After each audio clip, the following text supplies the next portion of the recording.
Information, they say, is key. And by key, do well to join us every Mondays, Wednesdays, and Fridays, 10 a.m., 1 p.m., and 4 p.m. live on Facebook and on YouTube. We are Cedarwood Luxury Online Radio, Nigeria's first real estate radio.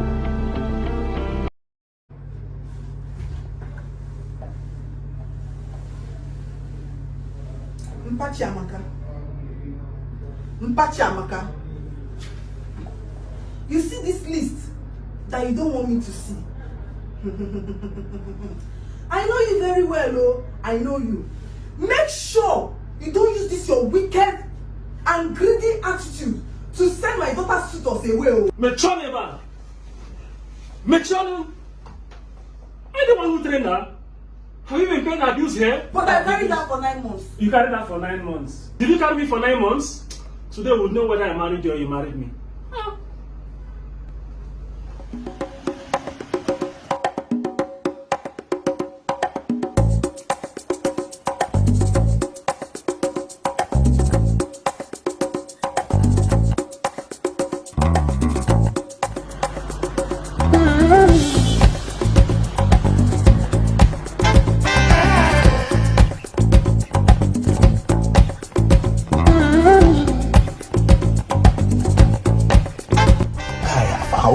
People won't go see safe. The big cheap one.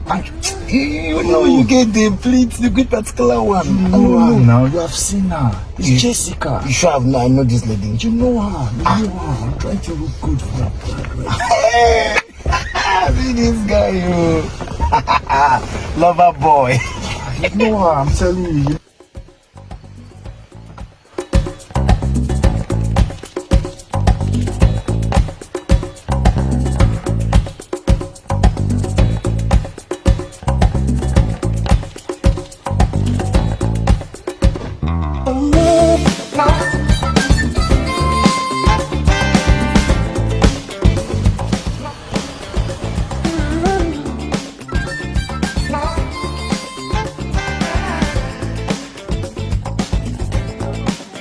My son, how are you? Welcome, no? Yeah. Welcome. Welcome, my in-laws.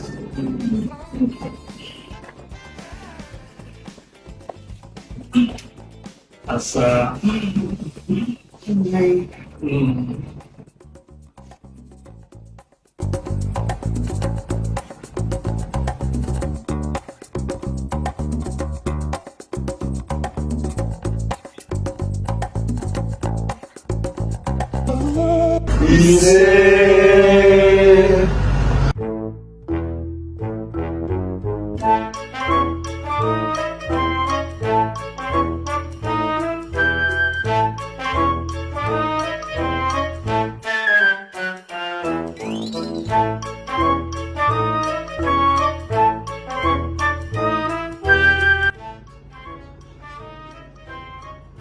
My in-law. My son. This is the cooler we brought for you. My son, your days belong, go.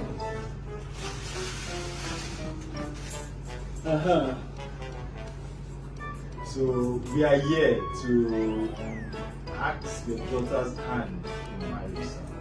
Which of you, you or you? Myself, sir.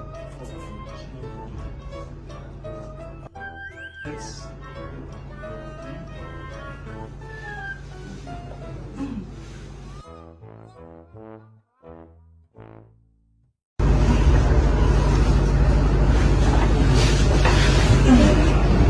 Chamaka, the other side.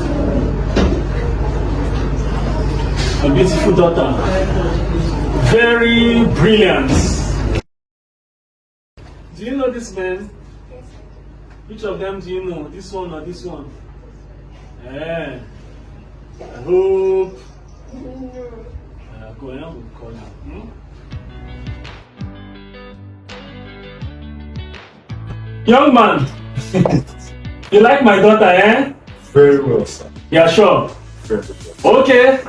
Hope you're a responsible man. A very responsible one, sir. So let's go down to business.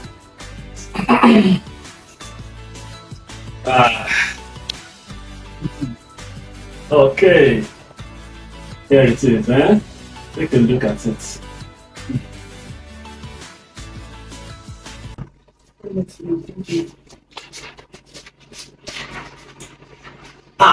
But wait,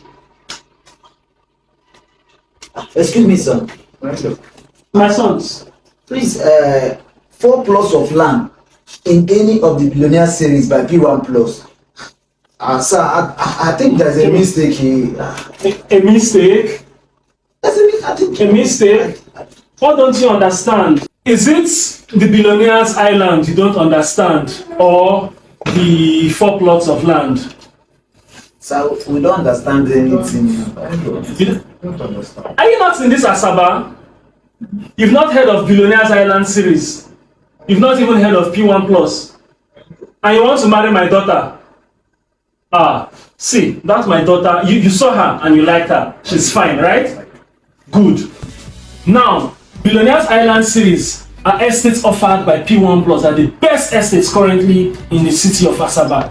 And they have 464 square meter plots there. 4 of those 464 square meter plots in any of those estates, whether the ones in Amachai at Opanam or the ones at Edogwashi, any 4 is fine. And from 3.5 million naira, you can get one of them. Abi, are you not capable? We are capable. We are capable, my in-law. We are capable. Okay. It's fine, sir. No problem. What's the issue? Yes.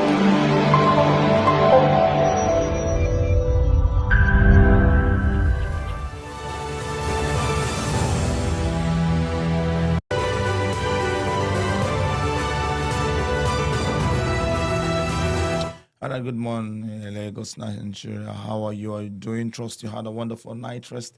Welcome to yet another amazing moment on Nigeria's first real estate radio, Cedarwood Luxury Online Radio. My name is David, and this is Table Talk, where we bring to you different stories making the rounds. And this beautiful Monday morning is not an exception. Trust you had a wonderful weekend. Yeah, trust you had a wonderful night rest.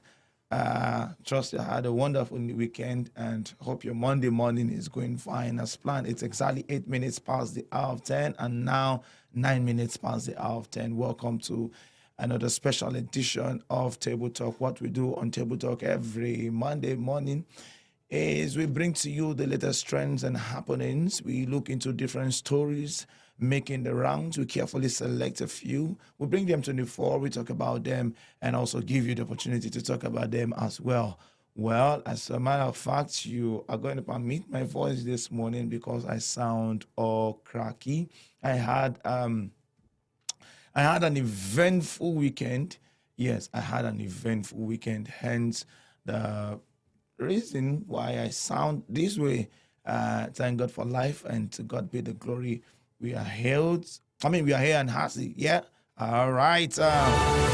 Do well to like, to comment, and to share. I love to hear from you as always. Let me know where you're watching me live from, and I'll really would also know where you can hear me live from. Do not forget to like, to comment, and to share. We begin Table Talk this morning with 10 things Nigerian newspapers, a summary of what Nigerian newspapers talking about. Yes. As usual, we begin the show with a summary of what Nigerian newspapers are talking about, and they are 10 in number. All right. Number 1, the construction of the Lagos-Calabar Coastal Road will bring benefits that are more than imaginable, President Bola Ahmed Tinubu said on Sunday. He spoke at the groundbreaking of the 700-kilometer highway at Amadu Bello Way, Victoria Island, Lagos. And then number 2, a former chairman of the Economic and Financial Crimes Commission, EFCC, Ibrahim Lamode, died while undergoing a surgical procedure for kidney stone removal at a hospital in Egypt. The former EFCC chairman died on Sunday morning. Number 3, the Supreme Court will on Thursday commence hearing of a suit in which The federal government is challenging the unilateral, arbitrary, and unlawful removal of democratically elected local government area chairman by governors. Attorney General of the Federation and Minister of Justice (AGF) Lateef Fagbemi (SAN) filed the suit marked SC CV 33 2024 a week ago. All right, three people were killed in a night attack by gunmen in the Akpoha community in the Afikpo local government area of Ebonyi State. Some residents sustained varying degrees of injuries during the assault, which occurred on Saturday night.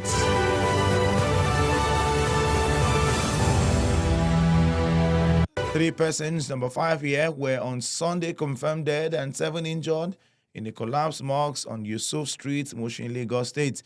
Men of the Nigerian Police, Fire and Rescue Service and Lagos Emergency Management Agency, LASEMA, were on ground at Mehinat Mosque to rescue the victims.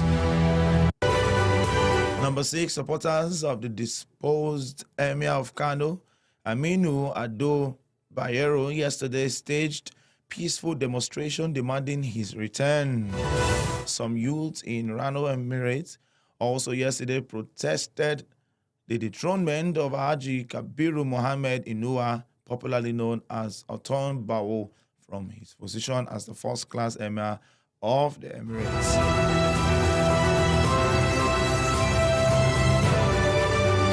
Former President number 7, Olusegun Obasanjo, has described President Bola Tinubu's policy on fuel subsidy removal and exchange rate as necessary but wrongly implemented. Obasanjo's position is coming as Tinubu's government rolled out activities marking his 1-year anniversary. Number 8, gunmen have reportedly kidnapped some travelers in Iru Akoko of Ondo State along Iru Imeshi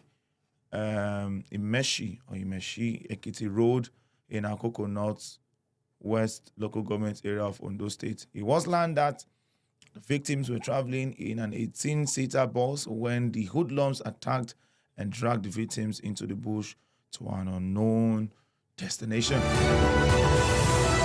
And then number 9, Nigerians on Sunday took to the micro-blogging site X to express their shock, anger, and disbelief over the brutal death of Alex Timileyin, a 200-level engineering student at the Ajayi Crowther University in Oyo State, who was clubbed to death by his colleagues on Saturday over a claim that he stole a mobile phone. The student was allegedly beaten to death inside a hostel.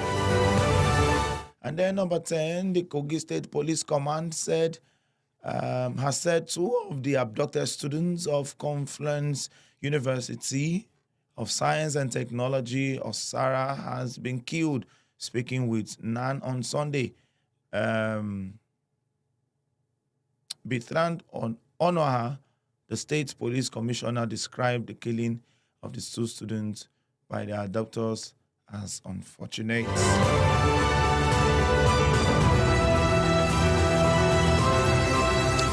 And with that, yes, that's a summary of what Nigerian newspapers are talking about this morning. And on that note, we segue into other stories that we've selected for discuss this beautiful Monday morning. Of course, it's exactly 15 minutes past the hour of 10, and I want to use this opportunity to say Happy Children's Day to all our children. Yeah. Happy Children's Day to all our children. We trust God for more growth, more wisdom and favor upon our beautiful young generation. And it's very key and important that we groom these young ones in the right way and also the ways of the Lord. For the way you grow them, the way you groom them is the way they will go, the path they will follow, and surely they will not depart from it. And even if they depart, that home training will always bring them back to the default settings. All right, let's begin with our very first story here from the Punch newspaper. Summary of what Nigerian newspapers are talking about was actually from Daily Post. And this time around, we begin with our stories for discuss this beautiful Monday morning. Our very first story is from the Punch newspaper. It says, focus on grassroots development, cleric urges government. Of course, you can be part of the conversation, like I made mention earlier, via the comment section and also via the our WhatsApp number, and the numbers are right there on the screen. If you're just meeting me for the first time, my name is David. We are Nigeria's first real estate radio. Cedarwood Luxury Online Radio will come your way Mondays, Wednesdays, and Fridays, and we begin the week with what Nigerian newspapers are talking about every Monday morning by 10 a.m. You also have the opportunity to talk about what we are talking about this morning via the comment section and also via our WhatsApp platform. All right, the lead pastor at the Redeemed Christian Church of God Living Seed, the Bridge Ikeja, Leke Adeboye, has advised the Nigerian government to focus on grassroots needs and prioritize citizen engagement. Speaking in an interview with The Punch on Sunday during a crusade titled Jesus in the Park, held at the Ikeja City Mall, Adeboye explained that political office holders needed to maintain their engagement with the grassroots, just as they did while seeking political office. The situation we are in today didn't start recently. We are suffering the after effects of bad governance and poor judgment. It will take the help of prayer and the support of everyone to improve things. When politicians want to get elected, they go everywhere, hold town hall meetings, and campaign vigorously. Once they are in power, they should return to those people, continue holding town hall meetings, and stay engaged. You can't feel the pulse of the people if you don't check.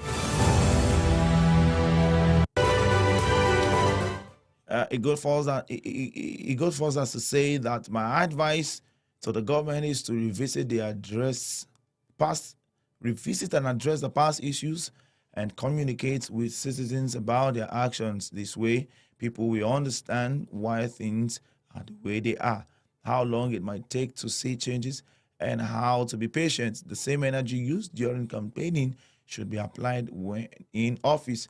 Politicians should come to the grassroots, local government, and the clerics said. All right, great one, great idea, beautiful one there from Pastor Leke Adeboye. But the question now is, like he said from what I read, when it comes to election, when they want your votes, they'll come to you. It is that period they will remember grassroots and all that, with all the promises and everything. But immediately they're in office, they will forget about, they will literally, intentionally just sideline everyone that, played important role to keep them there. Yeah, all right. Sideline the grassroots, because if I should say sideline everyone that played one or two roles to keep them there, it's not actually a complete statement or a complete truth. But then what I'm trying to say in essence is that when the government wants the grassroots, they come there just for their own selfish interest, just to get that position. And once the position has gotten, they'll just disappear into thin air.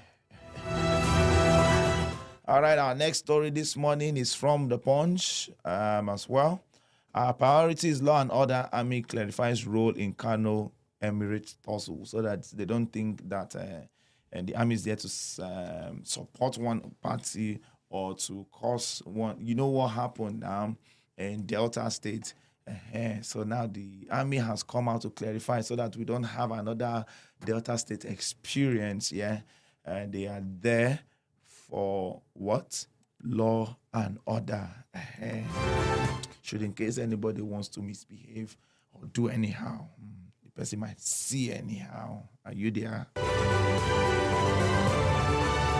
The Nigerian Army has denied any involvement in the Kano State Emirate tussle. The Director Army Public Relations Major General Onyema Nwachukwu, in a statement on Sunday, said the Army had no involvement in the tussle while in the Tozo and its personnel were not involved in enforcing any court order.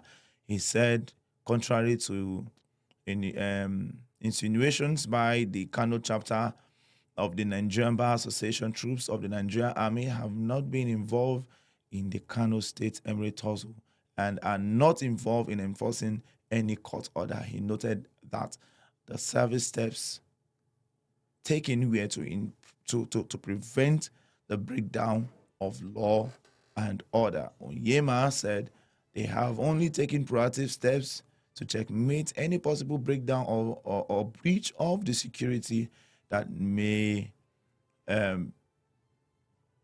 be accompanied by the Kano Emirship Tozo. The issue of paramount concern to the Nigerian Army and other security agencies in prevention of the breakdown of law and order in the state, which could be taken advantage of by adversarial non-state actors. He noted that the military would wade into the matter when the police could no longer handle the security situation in the state. All right, hopefully we don't get another Delta State experience. So it's key that everyone be law-abiding, do things rightly, do things the right way, and ensure you are not going beyond the point that you need to go to, irrespective of the fact that there is freedom of expression.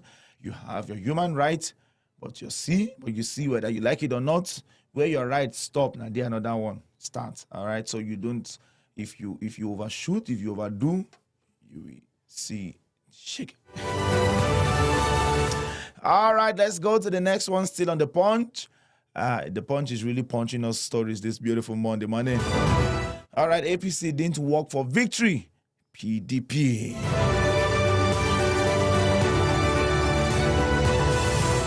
The youth leader and acting public relations officer of the Oyo State People's Democratic Party, Michael Ogunshina, in his interview with Gabriel Oshoka, justifies the party's victory in the local government.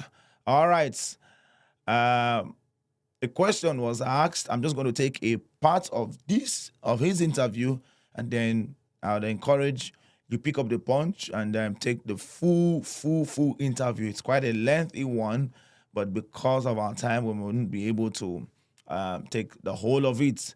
But the major point there in that interview is the fact that APC didn't work for victory by an interview that was held with the Punch, yes, by Gabriel Oshoka, the very person, what is his name now? The youth leader and acting public relations officer of the Oyo State People's Democratic Party, Michael Ogunshina. All right, so do well to pick up the Punch and get that full interview. Now, a question was asked, what are the reasons for Oyo PDP's overwhelming victory in the April 27 LG election? And the response goes thus. I think the major thing that helped our party achieve massively at the polls was the good work of our principal, Governor Seyi Makinde, who is also the vice chairman of the Nigerian Governors Forum. The governor has done excellently well for the people of Oyo State, and he has gone beyond being the PDP leader. He is someone the people and the electorate love. When we went for the campaigns, it was almost like we just had to do a campaign because the Makinde's party is popular, a party everybody likes, one that usually would win elections hands down. The truth of the matter is that in that particular election, the APC was no match for the PDP. And if I should remind you, in the last two elections we had in Oyo State, our party defeated APC massively. We got over 500,000 votes, and in 2023 we repeated the same feat. That shows our successes at the polls are not just a fluke. Without fear of contradiction, we are the only party that campaigned across the length and breadth of Oyo State for the LG polls. What the other parties had were rallies, and that really had no meaning. Our party went to local governments to campaign, and people came out in mass to vote for us. Also, what again helped us was the caliber of our candidates. We chose competent candidates with good character, capacity, and those the people love.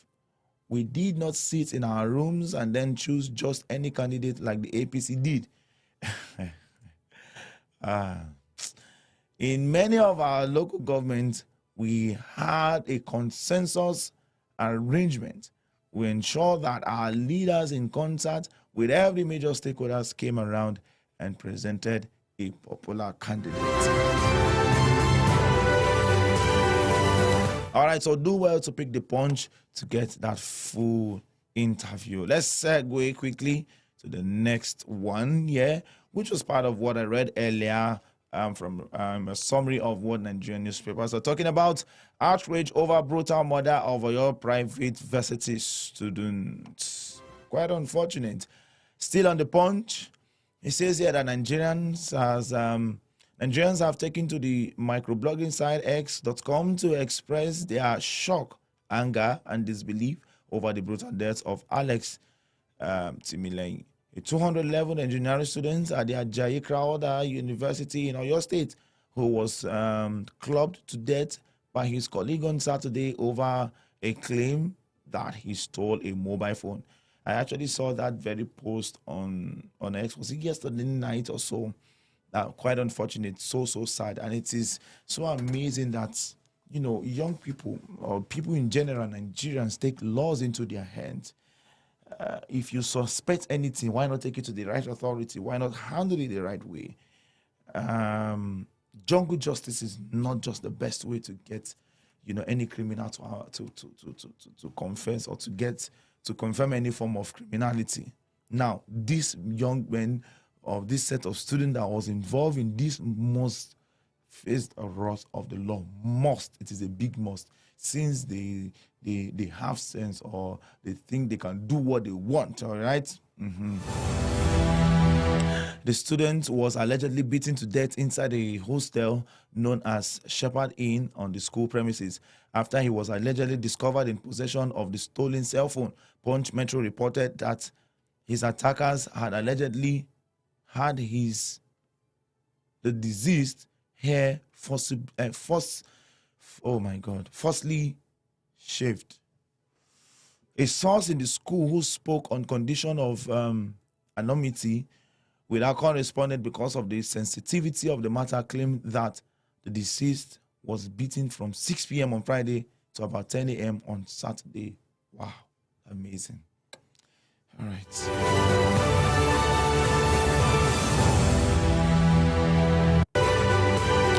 Moving on quickly, and this time around, let's go to the leadership, where no end in sight to Kano Emirates Torso protest erupts. Okay. Even voices from unusual quarters have joined the fray, calling on the Kano State government to respect the rule of law. Yesterday, supporters of the dethroned Emir of Kano, Haji Aminu Bayero, took to the streets in a peaceful protest. They began the peaceful protest after praying for the dethroned monarch. Similarly, a section of the traders in the state joined the protesters of the sacked Emir to call on the state government to obey the court order restraining the reinstatement of Emir Muhammadu Sanusi II. In fact, Bauchi-based Islamic scholar Sheikh Dahiru Usman Bauchi has called on parties to respect the Federal High Court's decision, which ordered the maintenance of the status quo in the emirship tussle involving the Emir of Kano, Haji Aminu Ado Bayero, and the dethroned Emir Muhammad Sanusi II. Enough of all this. It's enough of all this. Personally, I can't even take it anymore. It's not even making sense to me. No, I don't want to talk about it. Yeah, I just want to present it to you. I'd love to hear from you because it's a very, very sensitive matter, yeah. And the fact that we know that people from that region, people from this region, can be very, very extreme, especially if they happen to be a die-hard fan of whosoever and whatsoever. You know how extreme these guys can be, and you know the fact that this tussle can escalate to something else. So there is a lot on ground that we need to deal with in our nation, especially in the northern part of the nation. There are just quite a number of things that need to be dealt with. This alone is a big distraction, absolutely unnecessary. Okay, the previous Kano was I say the previous Kano.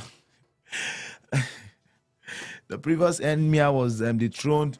A new emirship was throned. Now another person, a pharaoh that doesn't know Joseph, has come and want to dethrone and.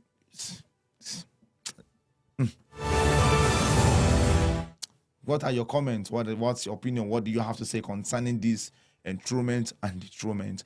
All right, let's move this time around to the Punch newspaper. No, to this day, not the Punch, this day. And Tinubu is bragging. Tinubu said, "Today is my day to boast. The deal is done. The dream is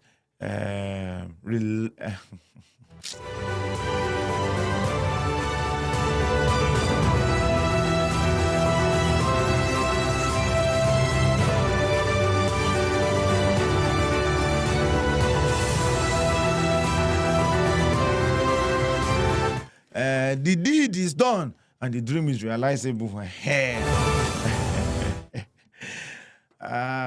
Now, okay, let's just read.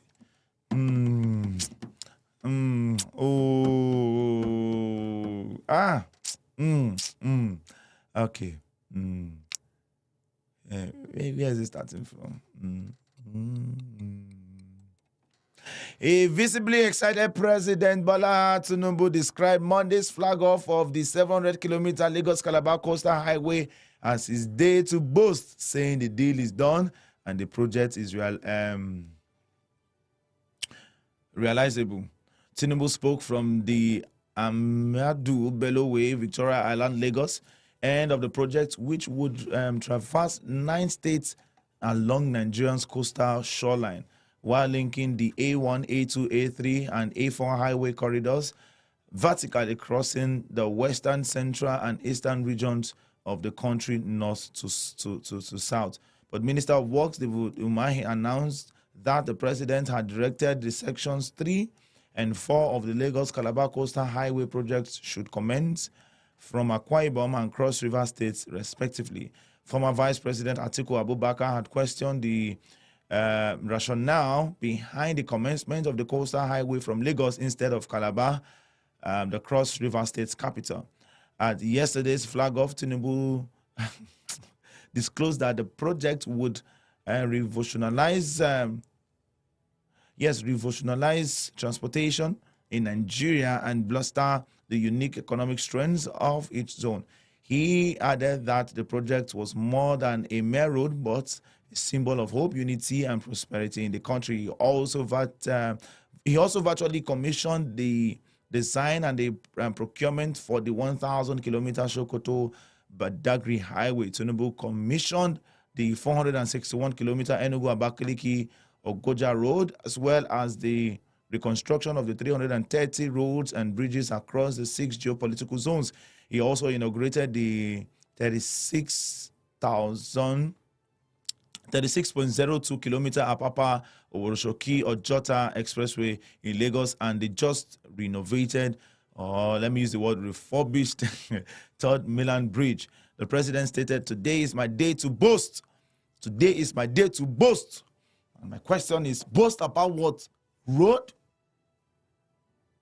What about the economy? What about every other thing that is affecting their human lives? All right? Are we just boasting of road construction? Yes, a good one, but come on now. Today is my day to boast. The deal is done.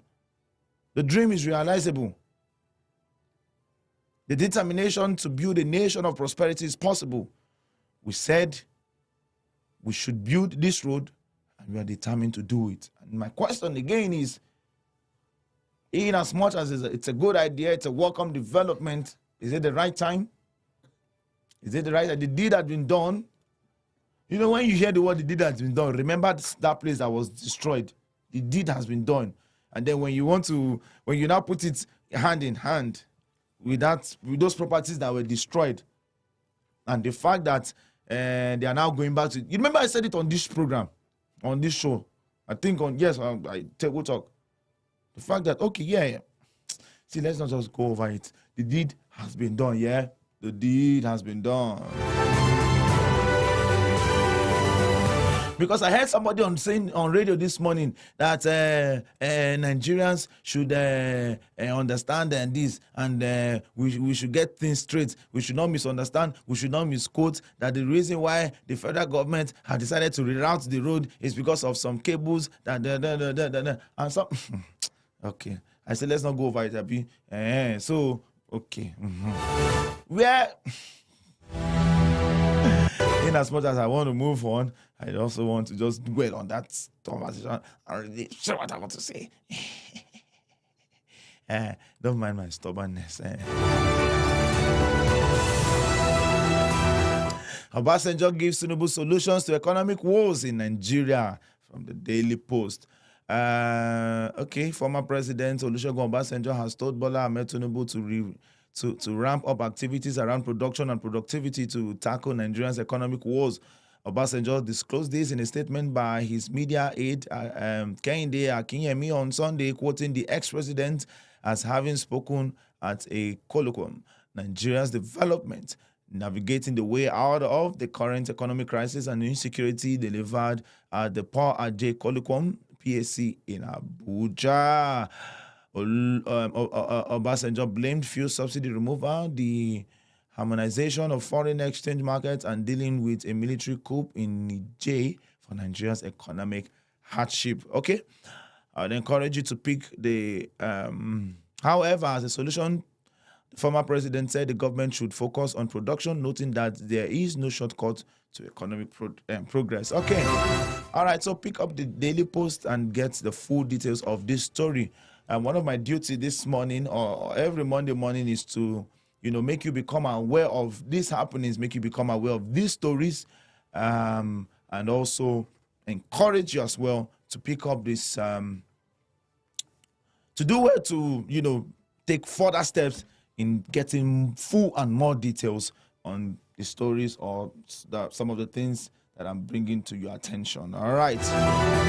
We have abolished state of origin, dichotomy in Abia, OT. We have abolished state of origin, dichotomy in Abia. When I actually saw this, I was like, okay. Governor Alex Oti of Abia State has said there will be no division in Abia under his watch, as indigenous and non-indigenous residents in the state will be treated equally. Nice one, great one. He said that his administration does not care where a resident of Abia comes from, but was only interested in the competence and what the person can offer the state in service. You see, if we have this mindset, if every governor, if every political position person carries this mindset, especially in unique places like Lagos and every other places where we have different people from different regions, residents in that particular region, it would be good. So if somebody, for instance, want to be the commissioner or the vice or deputy, or want to occupy a particular position in that particular state, it must not be that, it shouldn't be a must that the person comes, is an origin of that state. Governor Oti is saying, as far as this person is of competence and the service that this person will render is to the growth and advancement of the state, then be it, irrespective of where you are coming from, irrespective of the fact that you are an origin or not. No. Competence is what we should put before every other thing. Yeah. Otis said this at the International Conference Center ICC Umuahia on Sunday during the Thanksgiving service to mark his 1 year in office. I think what is more important is also that this administration does not discriminate. We don't even want to know what part of Abia you are coming from. We don't even want to know what part of Igbo land you come from. Once you reside here in Abia, you are part of us. This is why today we have, for the first time, a permanent secretary who does not come from Abia State, who does not come from any state in the southeast, but comes from Edo State, Governor Oti stated. Oti, who said that his administration refused to throw a celebration party for his 1 year in office, announced that a multi-billion naira terminal project, which would have all motor parks and a railway station in one place, would be flagged off by his administration in Umuahia on Tuesday. Awesome.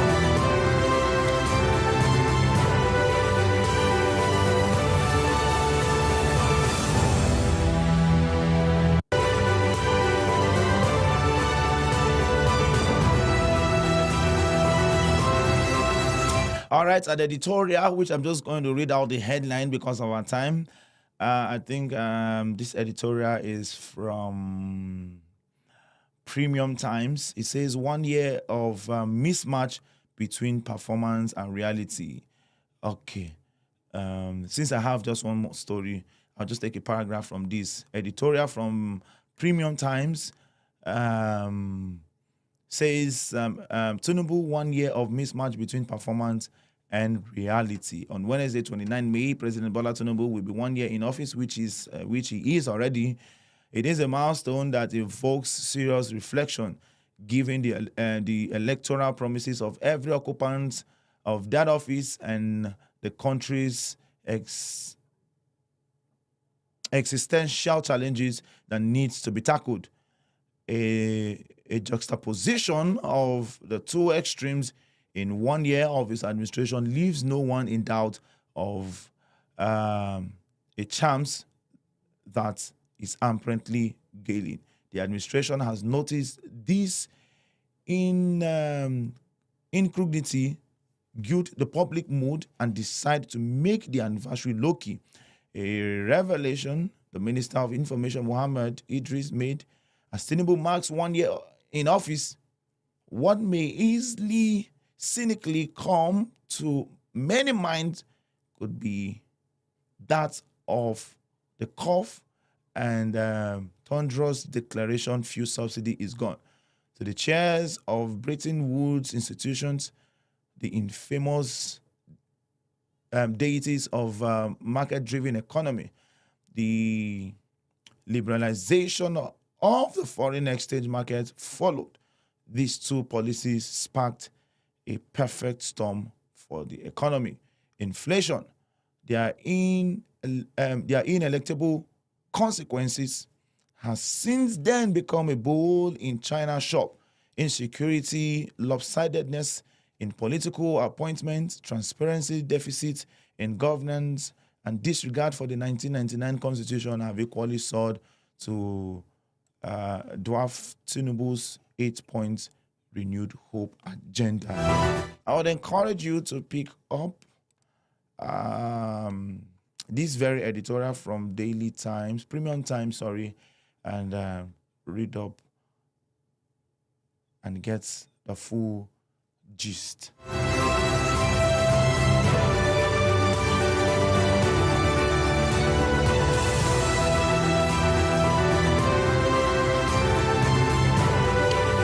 All right, to take our very last for this morning, and this is from the foreign scene.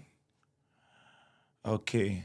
It says America's military has the edge in space. China and Russia are in a counter-pace race to disrupt it. Let's take 3 paragraphs, and then as Russian forces rolled over the Ukraine border in the first moments of their invasion, another less visible onslaught was already on the way. A cyber attack that crippled internet linked to a satellite communications network. The tech offensive conducted by Russia an hour before its ground assault began in February 2022 aimed to disrupt Kyiv's command and control in the pivotal early moments of the war, Western governments say. The cyber attack, which hit more than linked to a communication satellite, had far-reaching effects, stalling wind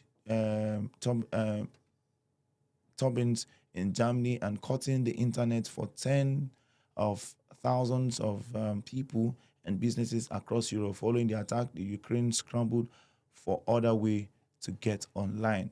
For government and security analysts, the cyber attack underscore how satellites, which play an increasingly crucial role helping militaries position troops, run communications, and launch or dictate weapons, can become a key target during war. As countries and companies build out satellites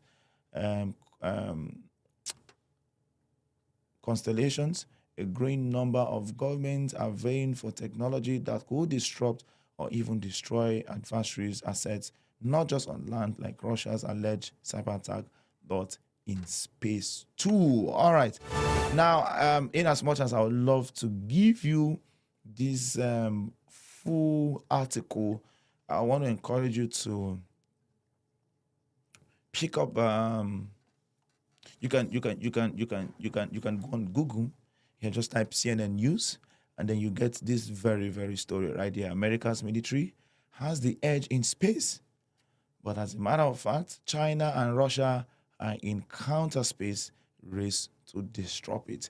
Pick up this very, very. It's a 12 minutes read. A 12 minutes read by Simon McChatty. Yes, it's a 12 minutes read. So just do that. Do well to pick up. Go on Google and just type CNN News and get the full story, the full gist. All right, this is the point where I'll call it a day on the table talk. Hope I've been able to bring you abreast. Hope I've been able to, bring you or make you become aware of some out of the numerous things going on around us this beautiful Monday morning. We'll be back at 1 p.m. for real estate market trend, where we also bring to you abreast of recent happenings in the real estate industry. Do want to join us again at 1 p.m. For now, I'll say my goodbyes and God bless you all.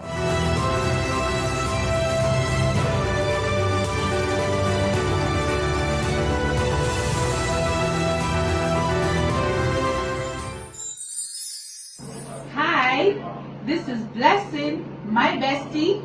Hi, this is Favor, my bestie, and we are twinning together. But it doesn't just end with matching outfits.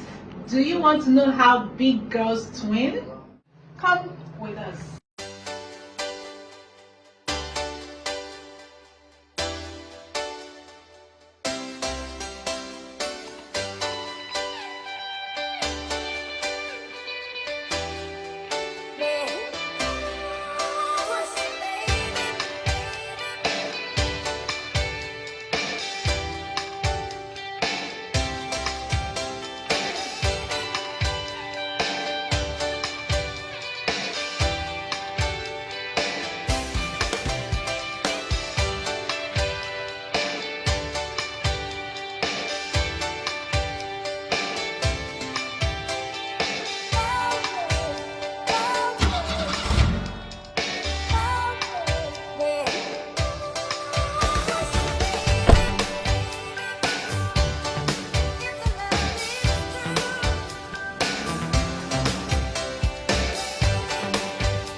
my name.